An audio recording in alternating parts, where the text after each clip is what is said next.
right, hello and welcome to the first Vapes and Capes official podcast, live right here on all the social medias and edited and post here for you lovely fans out there. We are excited to have our brand new home, but brand new podcast. We have a very special guest with us here today. But before we jump into it, you guys just really need to understand the coolness of this new place and creative outlet here at Vapes and Capes, home of the sickest comic book, D&D, magic, vape lounge, gamer area, rentable podcast space right here in the lovely backyard of Mesa, Arizona. Yep. So I'm your host, Kris with a K, and we are beyond stoked to have a very spooky time with our guest here, the inexplicably articulate and incredibly talented graphic artist working with such notable works as Teenage Mutant Ninja Turtles, Godzilla, Spawn, Rising Rebels, loads more, including the brand new Netflix series Locke and Key, which is the series, the comic book series, has been around since 2008. Yeah, so we've been doing it over 10 years. The comics, right? Yeah, the TV series is the newness. Yeah. But without further ado, we have Fotos, the one and only. Thank you. So, how are you, man? Good, man. How have you been? Are you having a good? I'm glad the weather broke, so we're not in 115-degree weather, so that's a good thing. So now I can start doing the... Are we allowed to curse? Yeah. Yeah. Right. We'll try to keep it now I can minimal. start doing some shit around my house, because I've been locked inside for how long, so now I get to do some stuff around the house, so I'm happy about that.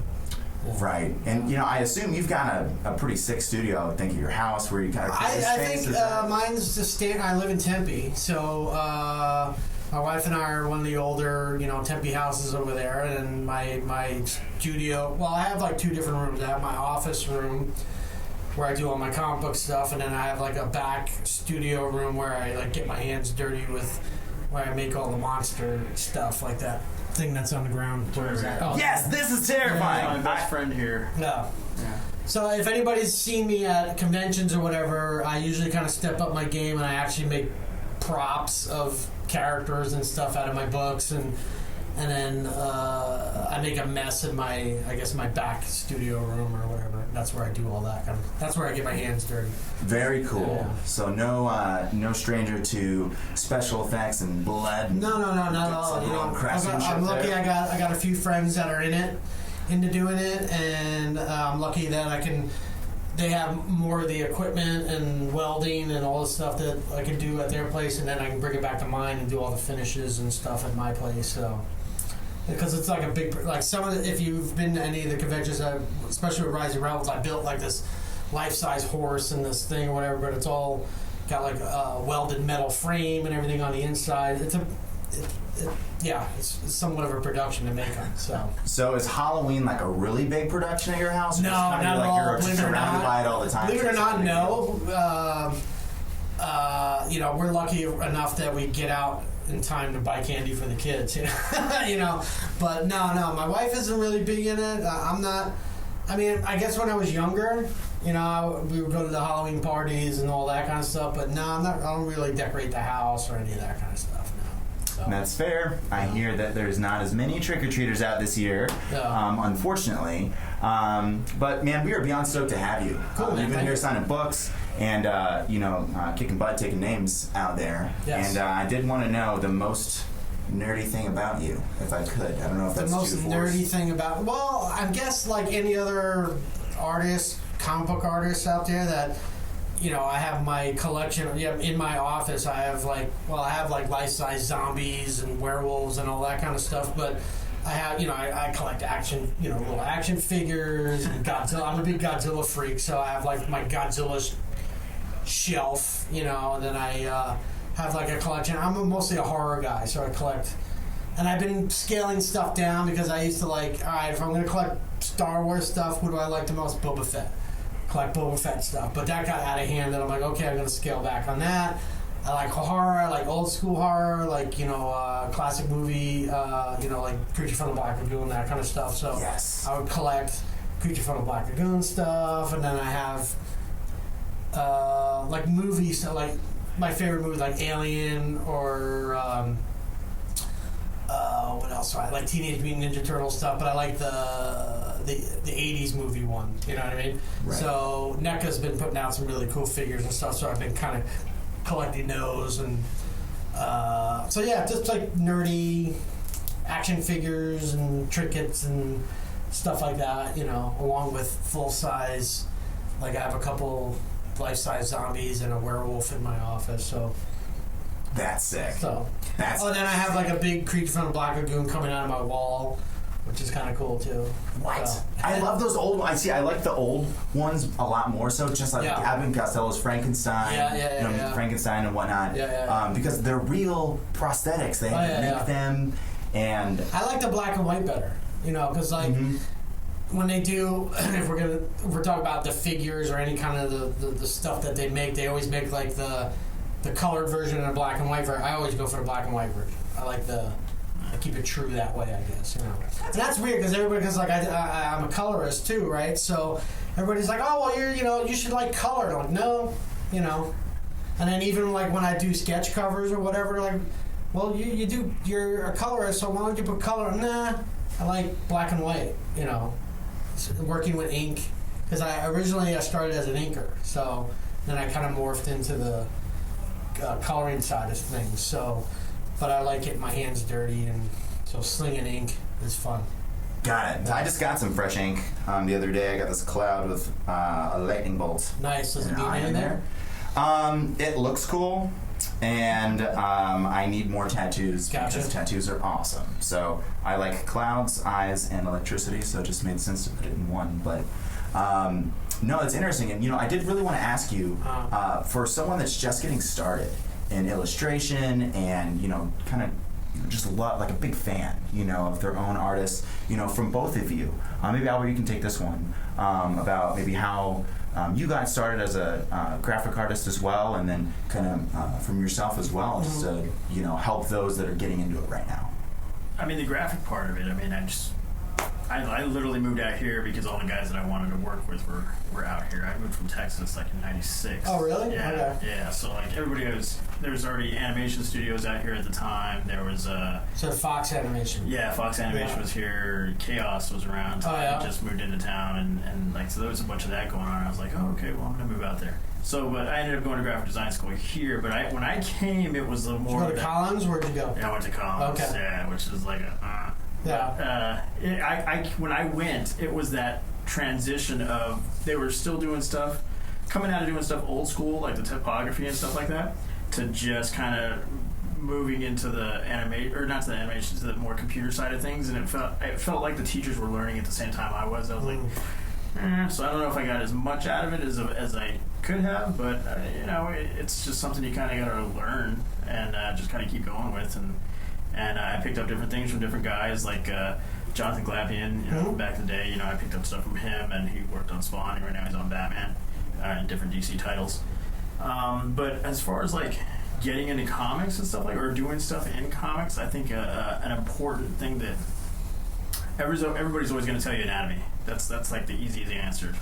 But I can't draw to save my life. For me, it's storytelling. Like if you can tell a story from panel to panel, that's what you want to concentrate on. You want to get in the flow of doing stuff, because anybody can do a pinup, but if you can tell a story, that's what you're really looking at. And I've heard multiple guys say, like, you can be the mediocre guy on the block, but if you're on time and if you can tell a story, then you're probably going to get more work than the other guy. So that's, for me, it's storytelling. So I don't know. What do you think, Jay? Well, for me, because I teach at Phoenix College too, they have a comics art degree there, and I teach 3 classes. I teach publishing, comics creation, and a coloring and lettering class. And then my comics creation class is my favorite class because it's all these wide-eyed, art students that are like, all right, what do we do?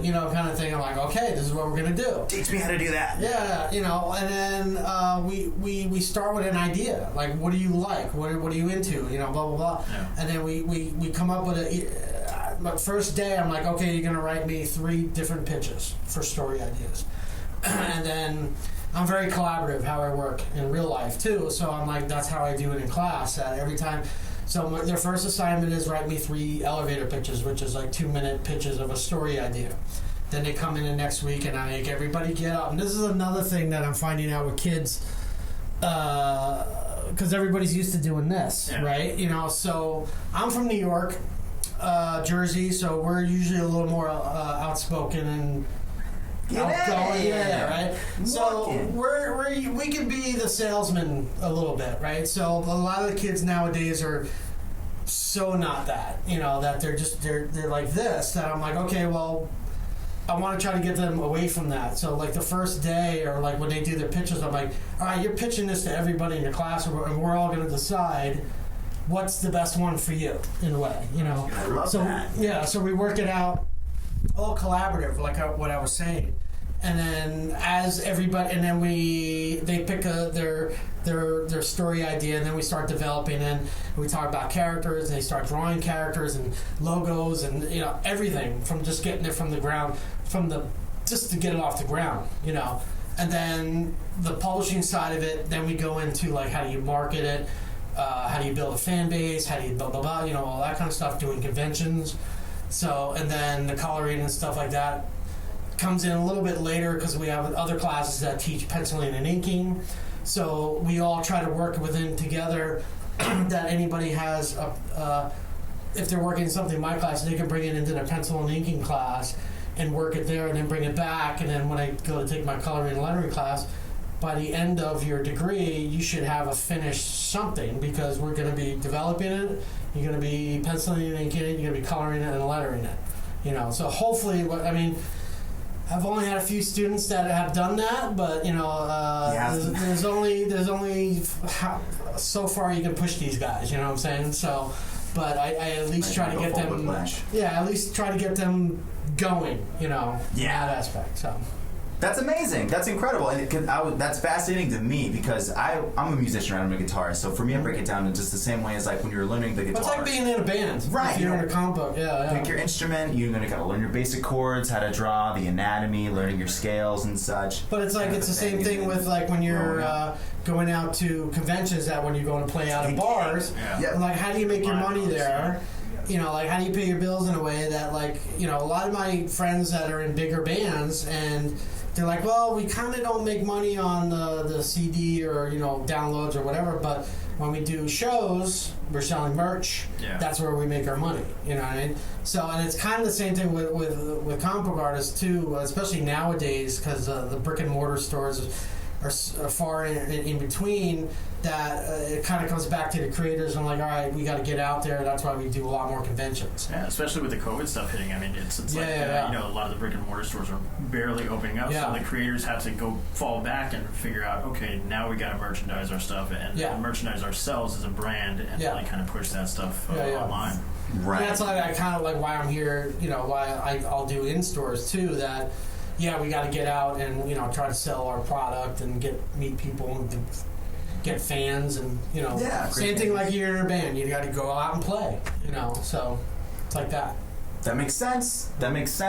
And you know, you both brought up an interesting question I had for both of you, and I wanted to know, just with the whole, you know, situation happening right now, you know, with the lack of large gatherings, obviously that's cut a huge gaping hole in the music scene, and I know that that's got to be similar in your guys' field a little bit. But with the internet now, are there any like bigger conventions or comic book things that are starting to spring up yet? I think they've tried that. I mean, well, they've done it. I mean, they did it with San Diego and New York. Yeah. I mean, I didn't really follow it too much. Did you? Or I followed the San Diego one. I was a little bit too busy to do the New York one. But in the way of those online shows, I wouldn't be surprised if you're going to see a lot more going into the following years, the next coming years, where creators are going to be doing that a little bit more, just because, again, going back to marketing and business, you're going to have to... you don't have to spend money on travel, hotel, more product. It's a little bit more comfortable for themselves. Plus, as a fan, you get to go in there into their chat rooms, and it's a little bit more one-on-one time because, like Jay was doing today, he had some one-on-one time with a couple of fans and people that follow his work. It's the same way online because people are asking you a question, and they get to hear the stories that they wouldn't normally get to hear at a convention because you might have a line of people that they have to kind of, you're probably getting rushed a little bit. So again, as a creator, it's the comfort of your own home. As a fan, you get to kind of get a little peek into their studio. If they're working out of their studio, maybe look behind them and see, oh, he's got that cool toy back there. I got the same thing. You know, it's that little bit more intimacy that you can give to a fan, which is what I found doing it online. But there's, it kind of just goes back to making things interesting for fans, realizing not only the times, but what they might be going through as far as financially, because you got to price point your stuff to kind of help the customer out, because they want to buy stuff, they want to be entertained, you know. And if you make it marketable for them, like Christmas is coming around, everybody's going to be looking at stuff that's like, you know, okay, well, we can't spend this much, but we can spend this much. So as a creator of your own brand, you know, you should be able to turn that around and be like, okay, you know what? I realize it. I'm going through the same you guys are doing. Let me go ahead and let's have some fun. Let's just fix these prices to this, and we're just gonna have fun all day. You guys want to get these are great Christmas presents? I'll throw in a little extra for you. It's gonna make it interesting for them, and it's gonna be more rewarding for them as a collector. And then that, like going back to the school thing, because with COVID and everything, we start how we started the semester was we had to limit how many kids we can have in a class, and then we had to separate everybody. And then we worked it out that we did half the time in class, and then half the time we're doing online now. So. Well, I love that. I feel, you know, like the ones that signed up for the in-person classes are kind of getting the short end of the stick there. Well, not really, because it's funny because everybody's doing the best they can. I like being in class. I like having right. But as we were moving along, and then some of the kids were like asking, like, "Oh, are we going to be going online soon?" or whatever. And I'm like, "Okay." So some of them are eager to go online, but then some of them are like, "Well, I live out in Mesa, and I got to drive to downtown Phoenix. Yeah. You know, how are we going? We're going to go online because some of the kids will miss class because car broke, whatever. Right. So, and I was a little nervous about it, but we've already done. I've done probably 4 online classes, and it's like a Zoom. Yeah, Zoom. Right. We do Google Meets, but I found that it's a lot easier on my end, because if anybody does that, I can pull up my screen. I give them projects to do. I could take their stuff and I draw all over it and give them notes, and I'm talking and blah blah blah. And it makes it so much easier, and it's faster. And I do it right in front of them. You know what I mean? So we had that ability in class, because we have like a big pull down screen and all projector and all that kind of stuff. But it's nice. I'm getting the hang of doing it at home. That goes back to the convention thing, because people, when they're drawing, when you get to see somebody actually draw in front of you, like Jay's with his students, hey, we can do this and you should do this and da da da. Yeah. When you're actually talking to, like, I was with Jeff Smith on who's the creator of Bone, and he was drawing live as he was talking to people, and people like that stuff. So going back to the online, what you're doing with the students, that I would think that they would like that more, and you're getting used to doing it more, so it's making it a little bit easier. I think, I'm starting to get used to it, but it's still at the same time of like, because I have 7, 8 students that are hardcore on my computer, right? And it's quiet, and I'm talking, and then there's a few times that because when I'm showing them my screen, I can't see them. Right. It's just my screen, and then I'm like, I have to chime in and go, "Hey, is everybody still there?" And they're like, "Yeah, we're here." I just had to double check sometimes, but then when I'm switching back, and then we can all see each other, then I know, all right, they're all awake. So it's cool. I'm getting there. Yeah, well, it's gotta figure it out, right? And I think that it's really cool to see how each different creative method or mode is doing that, and especially in your guys' profession, it's just it's something that's like music or art. It's like usually you can't do both, and for me, it's like I look at you guys and I think that you're aliens when you can make a cat look like a cat. And like So the attention to detail and just, you guys are absolutely incredible. Please go check out Fotos works here. We'll have links in the description, and we do only have time for a few more questions. I'm not sure if there's been any questions that have popped up on the live stream, but I know that you are here promoting a few things right now, and what would you like to kind of plug here for us? The big one is, I guess, Lock and Key, because we have the Netflix series based off our series, and then we're right in the middle of a new mini series called Impel Battalions Go, and then we're jumping into, if anybody's a Sandman Neil Gaiman fan, we're doing a crossover between Lock and Key and Sandman. The next one coming down the line. Yeah. And they're shooting the second series of Lock and Key now, and then so next year will be all Lock and Key all over the place again. And then I just had a series on. We didn't talk about Kickstarter too much, but Kickstarter is a big thing nowadays with all creators. And I did a Kickstarter for my series Rising Rebel, which is my love letter to 80s horror, and did fairly well with that I'm going to continue on. And I got a new one coming called Gorgon, which is my take on Medusa. Medusa's has two other sisters, and whatever happened to them. So I'm doing my take on one of them, and then chaos and destruction somewhere else, off in the multiverse. So, but yeah, we're going away from the Clash of the Titans kind of Greek mythology, but more making it more horror. So I'm kind of pulling it away from pulling it way away from what you would think Medusa or the Gorgons are about, and then kind of making it more horror, that's like what I like. You can't forget about your my buddy over here.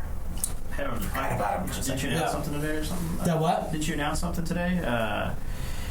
You posted up a pic on Instagram. Oh, about 68? Yeah, about 68. Oh, yeah, well, I can't really say too much about it because nothing's signed yet, but, obviously we did 68, which is a series based off the original Night of the Living Dead that came out in 1968, black and white. And our series was like, all right, well, what else was going on in 1968 when that we tagged Night of the Living Dead being the pinnacle of when the zombie apocalypse happened, was Vietnam War. So then our story drops you right in the middle of the worst place you want to be when there's a zombie apocalypse. There was a lot of dead people, right? It's like Call of Duty Zombies. That was like the thing. So we did a long, 6 volumes, a span of 10 years with that through Image Comics. And we've always been like nipping, everybody's like, this would be a great TV show, this would be a great movie, this would be a great this, great that. So we're moving in that direction. So hopefully, something will happen. I mean, it's Hollywood, and so I have to kind of take everything with a grain of salt sometimes, but I could be optimistic and go, yeah, it's going to happen, or, so we're just hoping it happens. Well, fingers crossed. I have full faith in everything that you've already done to get you here, and so I have no doubt that all these are going to be successful, and we are so incredibly thankful Cool, that you came in and had a good time Thanks with for us. having me. Absolutely. Hope to have you again sometime. Yes. Boom. Did it. I'll be back. And Albert? I'll be back in the Yeah, I'll see you We're tomorrow. studio mates. We're good. Yeah. Right on. Well, hey, for everyone tuning in, thank you so much. I've been your host, Kris with a K. We have the amazing Albert here, and we have the incredible, insatiable Fotos here. So thank you for tuning in to the Vapes and Capes podcast, and we will see you guys Thanks, guys. later.